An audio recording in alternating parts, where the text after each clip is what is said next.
quem construiu Petra, né, que é essa cidade fantástica, uma das novas 7 maravilhas do mundo, atualmente no território da Jordânia, né, todo mundo já viu imagens disso, mas quem que fez essas construções, qual que era o modo de vida desses caras, qual que era a religião desses caras, enfim, quem eram eles, né? A região que hoje a gente conhece como Petra, ela tem vestígios ali de povoamento de pelo menos 7.000 antes de Cristo. Só que eram outras populações que não são os caras exatamente que fizeram a cidade de Petra que a gente conhece, né? Aquelas construções feitas diretamente na pedra. E antes desses caras, dos construtores de Petra, chegarem lá, também teve uma ocupação ali no período da Era do Ferro, né? Por volta do século XII ao século VI antes de Cristo, um povoamento de edomitas, pessoas ali da região de Edom, esse povo que aparece na Bíblia também, né? Estão ali ao sul do Mar Morto, e os edomitas ocuparam aquela região também por um tempo, até a chegada, finalmente, isso por volta do quarto século antes de Cristo, dos nabateus, né? E esses são os construtores de Petra. Os nabateus são um de vários povos árabes, né? Ou seja, de povos habitantes ali da Península Arábica, não confundir árabe com muçulmano, nem sequer existia islamismo no sentido histórico nesse contexto, né? Maomé, o profeta, que é considerado historicamente, né, a figura fundadora do islamismo, é do sexto século depois de Cristo, né? A gente está 1000 anos antes disso. Então você tem esses árabes nabateus que têm uma cultura bastante peculiar, que tem relação com os árabes lá dos tempos de Maomé também, que em geral um modo de vida nômade, né, que se deslocavam com rebanhos para onde tinha pastagem, basicamente, né, iam se locomovendo ali numa certa região, acompanhando os ritmos da natureza, basicamente, né, a disponibilidade em termos de fertilidade da terra, de disponibilidade de água e coisas do tipo. E a gente tem até um texto de um autor antigo, que é o Diodoro Sículo, né, o Diodoro da Sicília, do primeiro século antes de Cristo, e vale a pena ler na íntegra esse texto, porque ele é muito interessante, dá várias pistas sobre o modo de vida dos nabateus, que a gente vai expandir isso depois em outras partes do vídeo, né? Mas pegando aqui direto a citação do Diodoro, que está lá no texto dele, Biblioteca Histórica, né, no livro 19, ele fala o seguinte: para aqueles que não sabem, será útil expor com alguns detalhes os costumes desses árabes, né, especificamente dos nabateus. Eles vivem ao ar livre, considerando como pátria nativa um deserto que não possui rios nem fontes abundantes das quais um exército inimigo possa obter água. Então o Diodoro está interessado nessa característica dos nabateus de viverem no deserto e de estarem protegidos, consequentemente, de ataques inimigos, porque eles vivem numa região que só eles conseguem realmente sobreviver ali, uma região inóspita, né? E eles têm os segredos para viver ali que outros povos não têm. Consequentemente, eles conseguem se refugiar nesses espaços com sucesso, né? E ele continua dizendo assim, que é seu costume não plantar grãos, não cultivar árvores frutíferas, não beber vinho, nem construir casas. Parênteses, tem outro autor que é o Estrabão, que diz que eles consumiam vinho sim, mas menos do que os romanos, né? Mas assim, um detalhe, fecha parênteses. E se alguém for encontrado agindo em desacordo com isso, a pena é a morte. Então, essa questão do estilo de vida nômade mesmo, né, não de um estilo de vida sedentário, que cria ali, que tem plantações, né, que está fixado numa região. Não, esse estilo de vida nômade. Eles seguem esse costume porque acreditam que aqueles que possuem essas coisas, né, que vivem de forma fixa, para conservá-las, são facilmente compelidos pelos poderosos a fazer a sua vontade. Aqui essa interpretação, então, do Diodoro de que um estilo de vida nômade, um estilo de vida com pouca posse, é menos sujeito à corrupção, a suborno, aos perigos da ambição, da desmedida. Então, ele faz esse comentário também que é interessante. Mas esses caras, então, não têm nada, né? Como é que os nabateus eram pobres, então eram considerados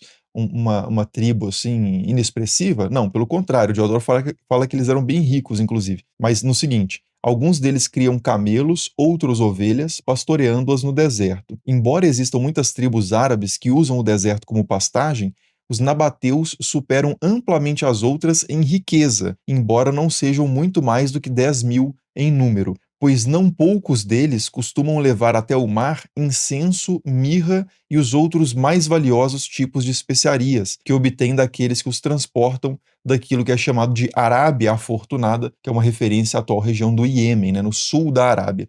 Ele está fazendo referência aqui a rotas comerciais, os nabateus como esses comerciantes que transportam coisas com altíssimo valor, né, sobretudo incenso e outras especiarias, do sul da Arábia até a região da Síria Fenícia, ali até a cidade de Gaza também, ao sul ali do Levante, a partir de onde isso vai se dispersar pelo mar, o que eles chamam de mar simplesmente, que é o Mediterrâneo, né, para outras partes do mundo conhecido ali pelo Diodoro. Então tinha realmente, né, uma rede complexa de rotas comerciais, e os nabateus eles tinham um protagonismo ali na condução dessas rotas, né, na participação nesse comércio. Isso tem tudo a ver com a localização específica e o propósito da construção da cidade de Petra, né? A gente vai chegar a isso daqui a pouquinho. E aí ele continua falando do estilo de vida dos nabateus, dizendo que eles são excepcionalmente amantes da liberdade e sempre que uma grande força inimiga se aproxima, refugiam-se no deserto, usando-o como se fosse uma fortaleza, né? Que é o que ele tinha comentado já no início, pois o deserto carece de água e não pode ser atravessado por outros, mas para eles, para os nabateus, que prepararam reservatórios subterrâneos revestidos de estuque, ele oferece segurança, que é um detalhe bem interessante, que então ele diz que no deserto, né, os nabateus fazem reservatórios de água que estão escondidos e selados, né, com estuque, uma argamassa basicamente, gesso, né? Eles fazem essas escavações em pedra, esses reservatórios em pedra, tampam isso e só eles sabem onde isso está. Então, quando eles estão numa situação ali de emergência, né, estão em conflito com algum outro povo e precisam se refugiar, eles têm acesso à água e os outros povos não têm, né? Então, isso dá uma segurança importante para eles. E aí ele continua: como o solo em alguns lugares é argiloso, né, muita argila, e em outros é de pedra macia, eles fazem grandes escavações nele, no solo. As bocas dessas escavações são muito pequenas, mas à medida que cavam mais profundamente, aumentam constantemente a largura até que finalmente as tornam de tal tamanho que cada uma tem o comprimento de um plétron, né, cerca de 30 metros, né, no sistema métrico. Então aqui também um ponto a guardar na memória, antes da gente ir propriamente para a cidade de Petra, que é essa habilidade constatada pelo Diodoro dos caras fazerem o que a gente poderia chamar de arquitetura negativa, essa construção de coisas pela remoção de material. Você trabalhar direto na pedra removendo algo, né, e criando um espaço ali, que pode ser um reservatório, mas pode ser também casas, templos, como a gente vai ver daqui a pouco. Depois de encher esses reservatórios com água da chuva, eles fecham as aberturas, deixando-as niveladas com o restante do chão e marcam o local com sinais conhecidos apenas por eles, mas irreconhecíveis para os outros. Eles dão água ao gado a cada 2 dias, de modo que não fujam por regiões sem água, nem necessitem de um suprimento contínuo. Eles mesmos se alimentam de carne e leite, e também de plantas que crescem no solo e que são adequadas para esse fim, pois entre eles cresce a pimenta e a abundância do chamado mel silvestre, proveniente das árvores que eles bebem misturado com água. Então essas são as características dos nabateus, segundo essa fonte que a gente tem antiga do primeiro século antes de Cristo, que é o Diodoro Sículo, né? E então ele falou dessa questão da arquitetura negativa, que a gente vai voltar daqui a pouco, mas ele fala também da questão da característica de comerciantes que esses povos têm, e isso tem tudo a ver com a cidade de Petra, porque a cidade de Petra ela é estrategicamente posicionada justamente nessas rotas comerciais entre o sul da Arábia e a cidade de Gaza, né, a costa oriental do Mediterrâneo, que agrega também nessas rotas, né, contempla nessas rotas o abastecimento do Egito com certos materiais, né, de outras regiões do Antigo Oriente Próximo. Então, o Plínio Velho, que é outra fonte também antiga, né, do primeiro século depois de Cristo, já no caso dele, ele também faz um comentário sobre, não sobre os nabateus, mas sobre essas rotas comerciais, dizendo que ela, para percorrer toda essa rota, né, para a caravana que sai lá do sul da Arábia até Gaza, mais ou menos, isso demorava cerca de 65 dias. Isso porque os caras paravam também ao longo de todo esse percurso fazendo comércio, adquirindo outras mercadorias, né? Então essas rotas não são só uma forma de chegar do ponto A ao ponto B, né? Você tem toda uma vida acontecendo no meio disso, e um grande fluxo de pessoas e de caravanas passava justamente ali pelo que é hoje o território da Jordânia, né, especificamente onde a cidade de Petra está. Então essa cidade servia como um entreposto comercial, né, como um hub, mais ou menos, para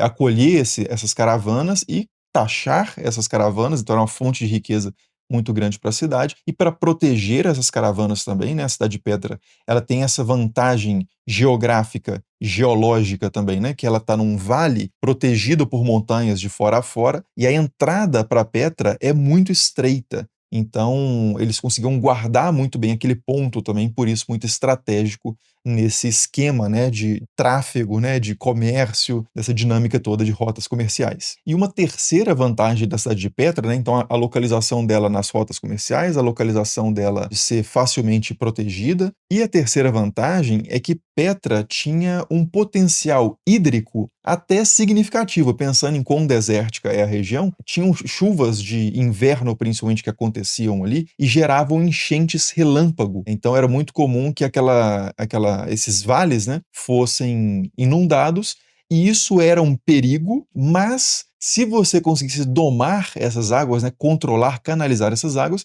o problema virava uma solução, né? E os nabateus conseguiram fazer isso muito bem, com um sistema de canalização, com cisternas subterrâneas, com barragens, né? E estruturas desse tipo, aquedutos para abastecer a cidade. Então eles conseguiram transformar, né, por meio das suas habilidades de construção, ali, de arquitetura, de urbanismo, a gente poderia dizer, esse problema numa solução. E é algo que realmente quando a gente pensa quando a gente vê as imagens de Petra, né, a gente não imagina muito essa questão de ser quase que um oásis nesse contexto antigo, com muita disponibilidade de água, né, porque a gente só vê, de fato, pedra, né, daí inclusive o nome da cidade, esse nome não é o nome da cidade originalmente, os nabateus não chamavam a cidade assim, quem chamava a cidade assim eram os gregos e depois os romanos, né, Petra significa pedra. Você olha ali para o ambiente, realmente parece que tem só pedra, parece que tem só terra, tá muito seco, né, tons assim, como o dessa camisa que eu tô usando aqui da Insider, né, essa camisa aqui não é uma camisa seca, né, ela tem um toque bastante agradável, inclusive super confortável, é uma tech t-shirt, né, que tá inclusive na promoção lá no site de 20% de desconto para novos clientes e 15% para quem já é cliente, mas se você estiver assistindo esse vídeo pouco tempo depois que eu soltei o vídeo, tá com 20% de desconto para todo mundo, inclusive para quem já é cliente, porque eu tô concorrendo lá na Insider como melhor creator, alguma coisa assim. Então eu recebi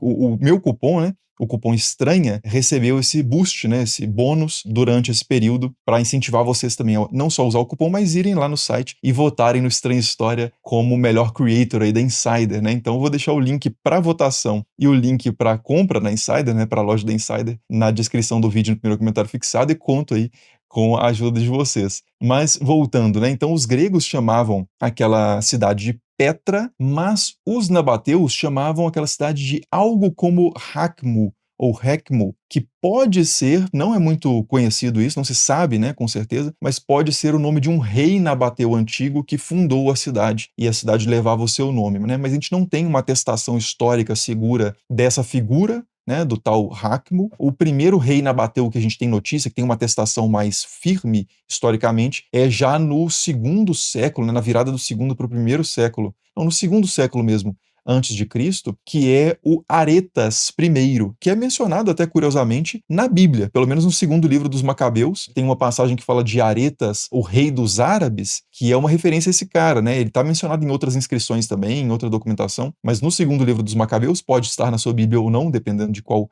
vertente, né, do cristianismo você está afiliado, se é que há alguma delas, mas então esse cara é mencionado até no livro de Macabeus, porque os nabateus se aliaram aos macabeus contra os seleucidas. Os seleucidas são uma turma, né, descendente ali dos generais de Alexandre o Grande, que estavam em conflito, né, com os macabeus e também com os nabateus. Então eles se unem, mas depois os nabateus e os macabeus têm alguns conflitos ali pela posse da cidade de Gaza. É uma história que é complexa, né, com alianças e rivalidades, dependendo do período que você estiver analisando. Mas isso é só um detalhe. Eu comecei a falar disso por causa do Aretas I, né? E falando em Aretas I, o rei mais famoso nabateu de todos, né, o mais poderoso, segundo as fontes, foi o Aretas IV. Então, posteriormente, né, já ali no primeiro século antes de Cristo, e esse Aretas IV, ele é provavelmente o rei que recebeu como monumento fúnebre, né, monumento funerário, como mausoléu, a estrutura que hoje é chamada de o Tesouro de Petra, ou o Tesouro do Faraó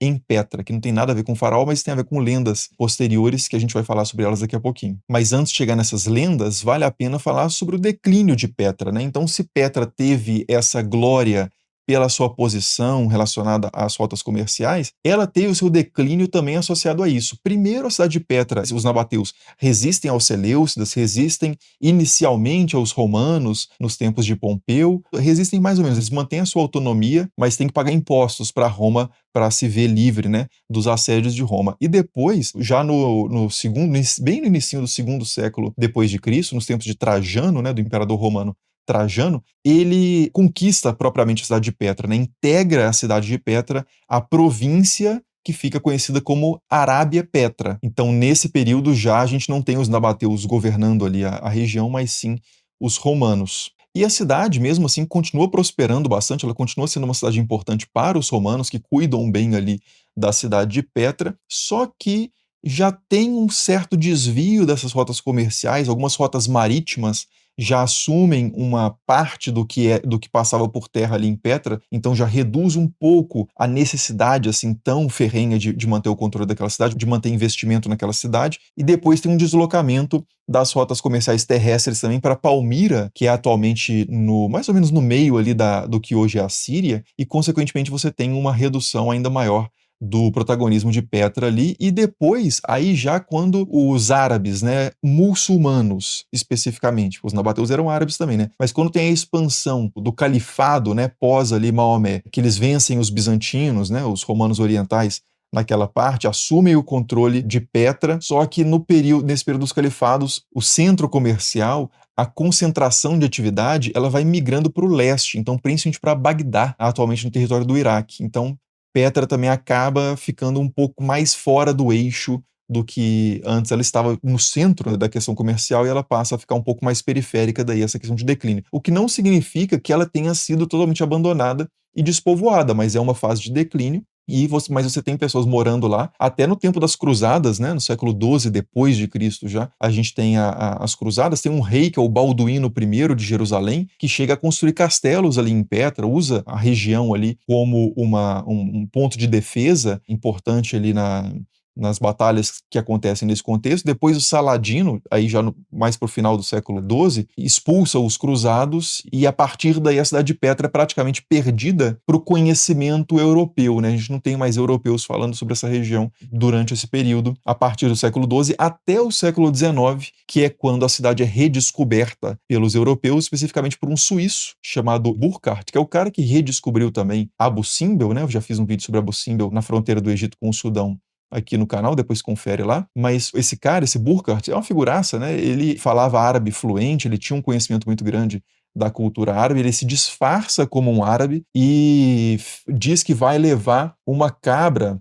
ou um animal qualquer para ser sacrificado no túmulo de Arão. Arão, o irmão de Moisés. O que isso tem a ver com Petra? Já vamos chegar lá. Mas ele vai levar um sacrifício para lá e consegue efetivamente chegar nesse lugar que ele desconfiava que poderia ser a Petra lá dos textos antigos, dos textos gregos. E quando ele chega, ele confirma essa suspeita, né? Esse conhecimento volta a circular na Europa e aos poucos a presença europeia, né, em termos de pesquisa vai crescendo ali. Isso, claro, associado também a questões coloniais da própria expansão do poder de impérios europeus na região, e aí o Ocidente, digamos assim, volta a ter notícia de Petra, e até hoje Petra é bastante visitado por ocidentais, né? Mas já que eu falei dessa questão da tumba de Arão, e eu já tinha falado lá do tesouro do faraó em Petra, qual que é a relação dessas figuras, né, faraó e Arão com Petra? O que acontece é que depois do declínio da Petra dos nabateus, da Petra do início do período romano ali, os caras perdem o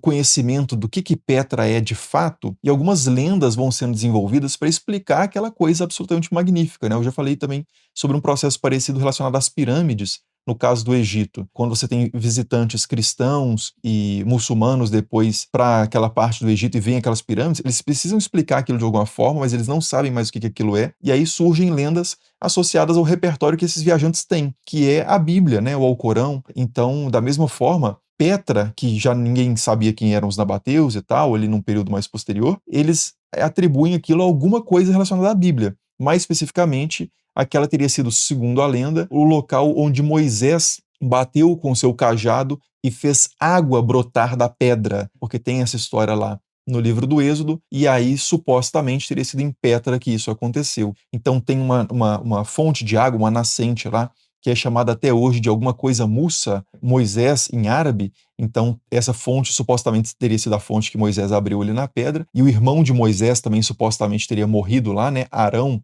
teria morrido em Petra, sido sepultado pelo menos em Petra, então tinha tradicionalmente esse túmulo. Isso é tudo muito posterior, tá? Então, assim, não tem um lastro histórico firme, são realmente lendas. Mas esse túmulo existiu ali, tanto é que o próprio Burckhardt conseguiu usar isso de desculpa para localizar a região. E sobre a questão do tesouro de Petra, né, é um dos monumentos mais impressionantes ali de Petra, e segundo a lenda, o faraó, durante a perseguição a Moisés e aos israelitas no deserto, ele teria parado no percurso, feito com magia aquelas construções e escondido o seu tesouro para buscar depois ali em Petra, né? Então, o tesouro de Petra seria onde o faraó egípcio dos tempos do Êxodo teria escondido o seu tesouro. E pessoas que acreditavam nessa lenda, inclusive, marcaram de bala, né?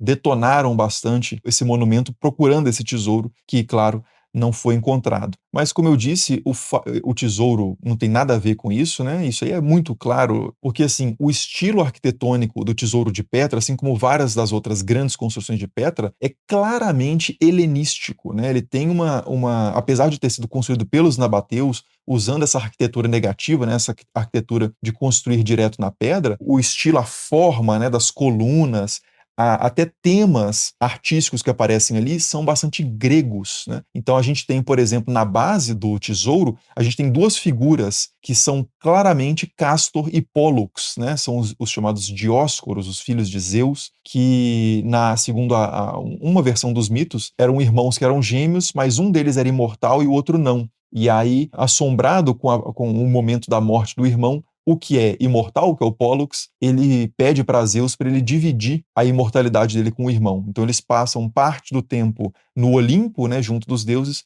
e parte do tempo no mundo dos mortos. E isso tem um significado simbólico muito importante para a questão do pós-vida, dos temas funerários. Então isso tem tudo a ver com esse monumento ser um mausoléu, né, e não um tesouro, um depósito, um cofre, nada disso. É realmente um monumento fúnebre de um período em que a cultura grega está fortemente marcada ali, naquela cidade nabateia árabe, né? Isso aí pode parecer estranho, né? Os caras eram árabes e faziam coisa no estilo grego. Os caras eram comerciantes, né? Então eles estavam em contato cultural com um monte de gente e isso gerou seus efeitos em tudo, né? Na língua, na arquitetura, na arte, na cultura. Os nabateus, inclusive, eu falei que eles não eram muçulmanos, né? Porque isso seria uma impossibilidade histórica. De novo, ignorando a ideia de que muçulmano é simplesmente qualquer um que é submisso a Deus e, portanto, o próprio Adão, Abraão, pelo menos, seriam muçulmanos, né? Não estou falando de muçulmano nesse sentido, estou falando de muçulmano no sentido histórico pós-Maomé. Então, assim, não teria como os nabateus serem, sei lá, seguidores do Alcorão ou coisa do tipo. O que eles eram, então? Eles eram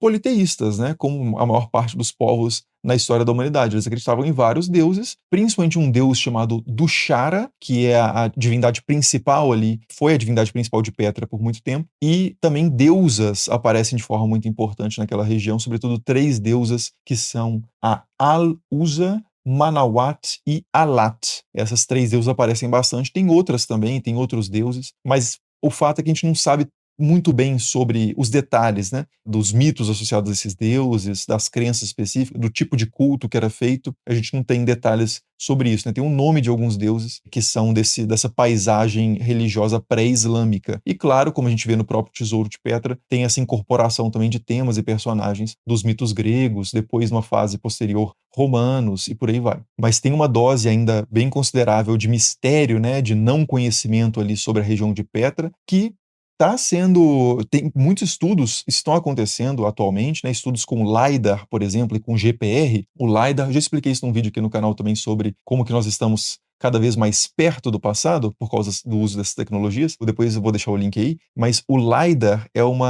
basicamente um radar usando laser, é mais superficial, né? E o GPR, que é o Ground Penetrating Radar, que é um radar que penetra o solo, ele já tem, claro, um alcance maior em relação a identificar estruturas subterrâneas.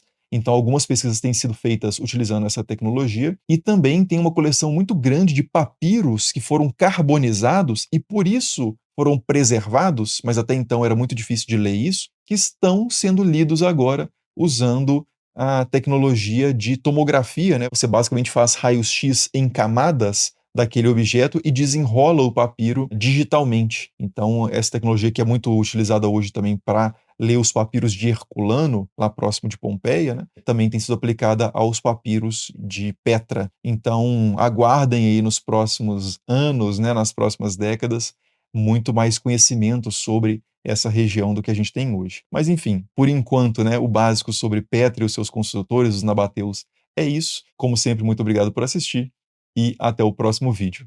Falou!